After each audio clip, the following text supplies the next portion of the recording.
यानी चाय बेचने वाला व्यक्ति प्रधानमंत्री बनने के बाद देश बेचना शुरू कर दिया, देश का सौदा करना शुरू कर दिया। ये हालात जिन अपराधियों को जेल की सलाखों में दिखाई पड़ना चाहिए, वो अपराधी सत्ता के गलियारे में घूमते टहलते नजर आते हैं। ये निगमनी सरकार का आज पूरा का पूरा माहौल, पूरा का पूरा वातावरण इस सरकार ने गंदा कर दिया। जिस जनता ने भाजपा की डबल इंजन की सरकार बनाई थी, उस जनता को इस सरकार ने नजरअंदाज कर दिया। ये खुश किसको कर रही है? अदानी को, अंबानी को, बड़े बड़े थलीशाहों को, और गरीबों पर गाज गिरा रही है।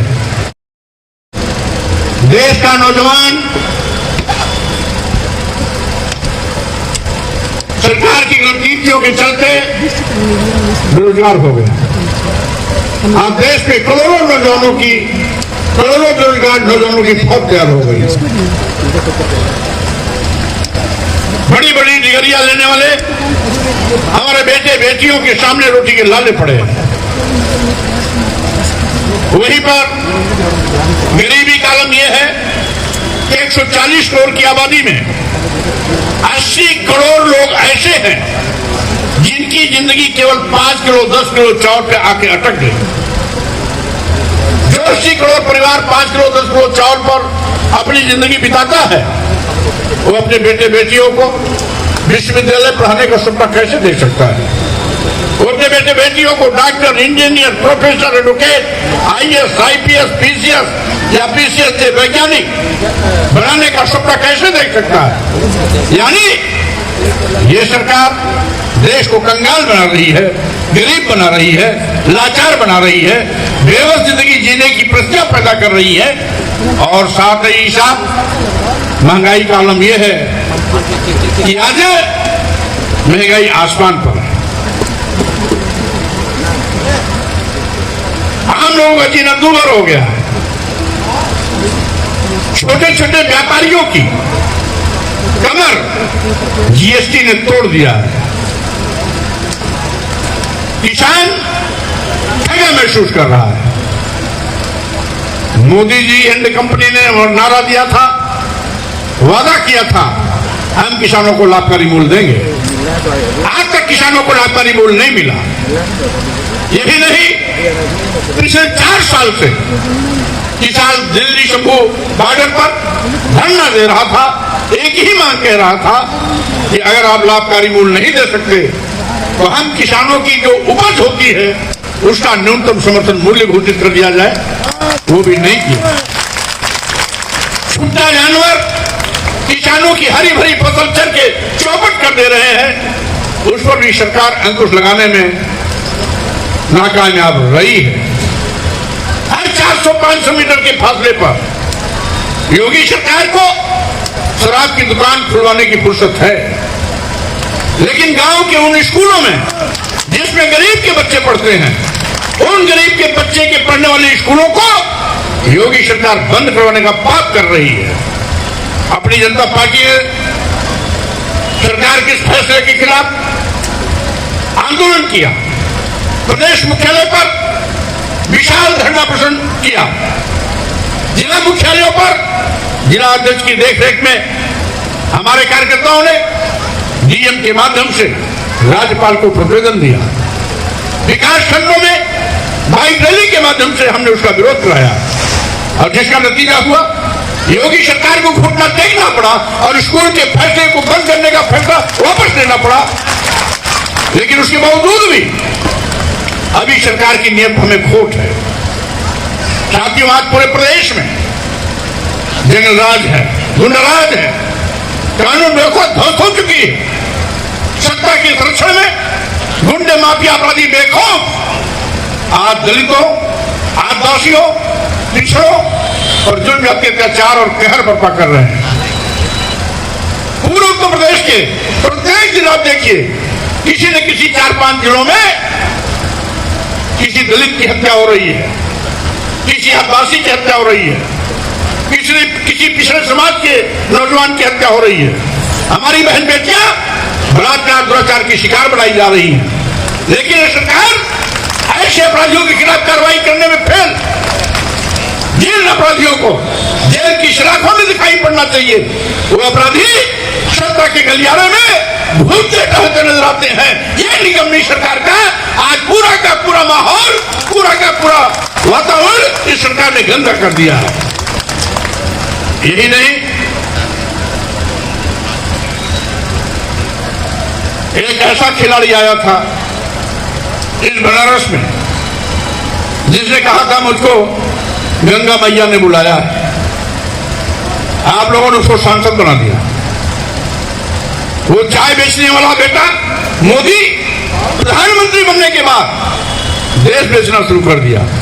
यानी चाय बेचने वाला व्यक्ति प्रधानमंत्री बनने के बाद देश बेचना शुरू कर दिया, देश का सौदा करना शुरू कर दिया। ये हालात आप जानते हैं, जब से मोदी जी प्रधानमंत्री बने देश के सभी बंदरगाह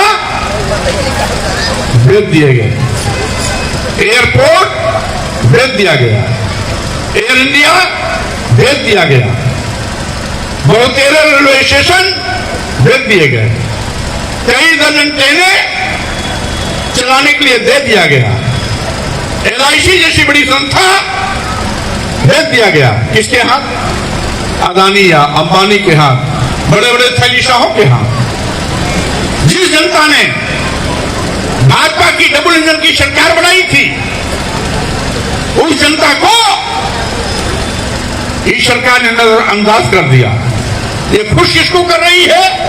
अदानी को, अंबानी को, बड़े बड़े थैलीशाहों को, और गरीबों पर गाज गिरा रही है। इसीलिए साथियों, अपनी जनता पार्टी ने फैसला किया कि ऐसी निगम्मी सरकार जिसने जनता से वादा करने के बावजूद भी धोखा दिया है, जिसने देश के नौजवानों को बेरोजगार बना दिया, जिसने गरीबी से लोगों की कमर तोड़ दी, महंगाई से लोगों का जीना हराम कर दिया, किसानों को लाभकारी मूल्य न देकर के वादा खिलाफी किया, साथ ही साथ स्कूल बंद करने का पाप करने वाली ये सरकार, देश बेचने वाली सरकार को सत्ता से बाहर का रास्ता दिखाना है। इसलिए 2027 में हमने एक नारा दिया है, यूपी बचाओ बीजेपी हटाओ के नारे के साथ हम लोग काम आगे बढ़ रहे हैं। अपनी जनता पार्टी सरकार बनाने की तैयारी के साथ लगातार काम कर रही है। हमारा उत्तर प्रदेश का यह 6वां चरण चल रहा है। हमने कल इस 6वें चरण की यात्रा जौनपुर से शुरू की, आज आपके बनारस में, कल चंदौली में, 18 को गाजीपुर में, 19 को मऊ में, 20 को बलिया में और 21 को आजमगढ़ में इस 6वें चरण यात्रा की समापन होगी। यानी ये यात्रा पूरी होने के बाद हम 42 जिले का दौरा कर चुके होंगे। इसके बाद शेष प्रदेश के अन्य जिलों में आपकी यात्रा पूरी होने के बाद वहां के भी यात्रा का कार्यक्रम हमारा बनेगा। साथियों, मैं केवल इतने कहना चाहता हूं, अगर आप लोग इसी बुलंद हौसले के साथ अपनी जनता पार्टी के साथ खड़े रहेंगे तो 2027 में सत्ता की चाबी आपके हाथों में होगी, आप लोगों के हाथों में होगी।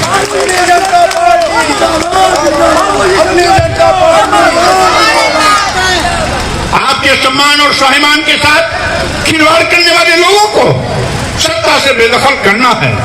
इसीलिए मैं अपने जिला इकाई के साथियों को, विधानसभा इकाई के साथियों से ये कहना चाहूंगा कि सत्ता में आने के लिए और वादा खिलाफी करने वाले लोगों को सत्ता से बाहर का रास्ता दिखाने के लिए आप सभी लोग अपने अपने विधानसभाओं की पोलिंग बूथ कमेटियां तैयार कर लीजिए कि जिससे कि 2027 में जब चुनाव हो तो यहाँ पर बैठे हुए नौजवानों में से ही कोई विधायक बने और वो विधायक बनकर के आपके जाकर के सत्ता में हिस्सेदार बने।